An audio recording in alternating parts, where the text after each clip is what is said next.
myself Kirti from Secondary Adarsh Vidya मंदिर छापर, science teacher.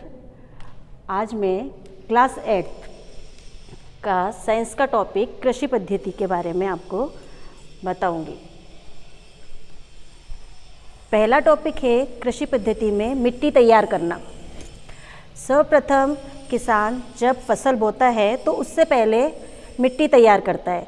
फसल उगाने से पहले मिट्टी तैयार करना पहला चरण होता है। मिट्टी तैयार करना, मिट्टी को उलटने पलटने एवं पोला करने की प्रक्रिया जुताई कहलाती है। जुताई जिस उपकरण से होती है वह उपकरण है हल, कुदाली, कल्टीवेटर आदि। मिट्टी तैयार करने के बाद जो दूसरा चरण होता है वह होता है बुआई करना। बुआई का तात्पर्य होता है कि मिट्टी में बीजों को डालना, अर्थात मिट्टी में बीज डालने की प्रक्रिया बुआई कहलाती है। बुआई कीप के द्वारा, पारंपरिक तरीके से कीप के द्वारा मिट्टी में बीज डाले जाते हैं, सीड ड्रिल के द्वारा डाले जाते हैं।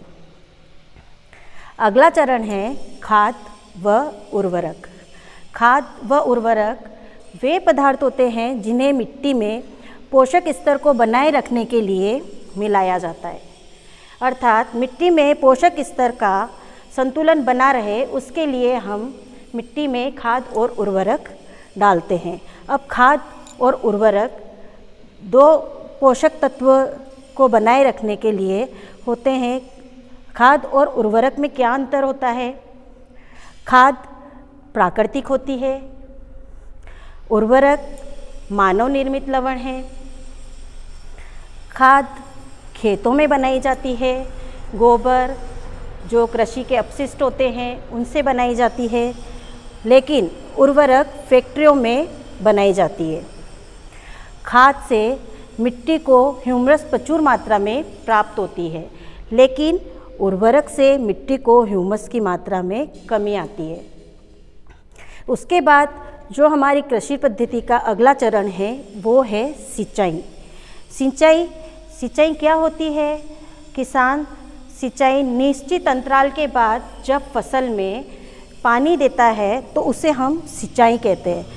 देखिए, निश्चित अंतराल पर खेत में जल देना सिंचाई कहलाता है।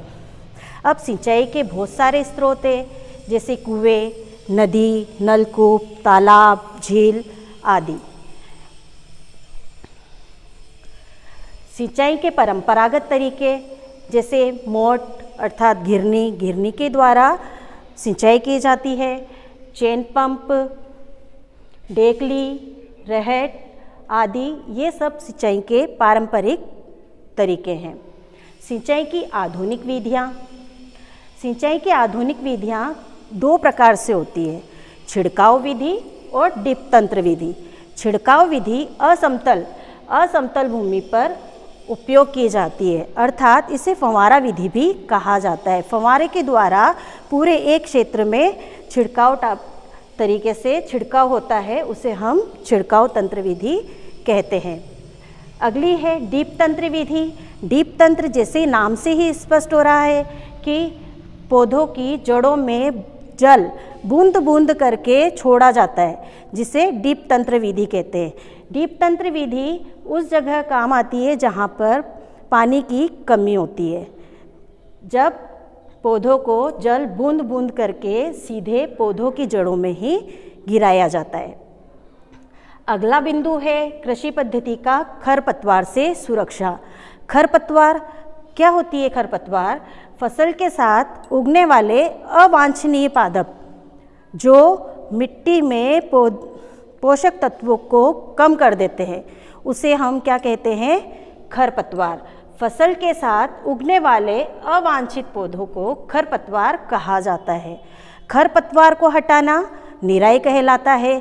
अगर हम खरपतवार को नहीं हटाएंगे तो हमारे जो फसल उत्पादन है वह अच्छी प्रकार से नहीं होगा। क्यों? क्योंकि सारे पोषक तत्व खरपतवार जो होते हैं वही ग्रहण कर लेते हैं और मेन जो पादप होता है उसको पोषक तत्व नहीं मिल पाता।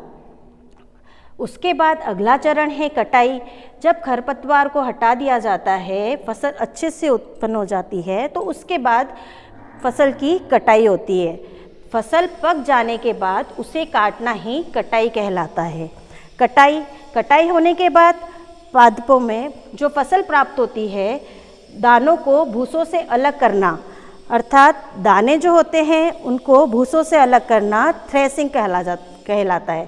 थ्रेसिंग करने के बाद जब दाने भूसों से अलग हो गए तो उसके बाद हमारा अंतिम चरण आता है भंडारण।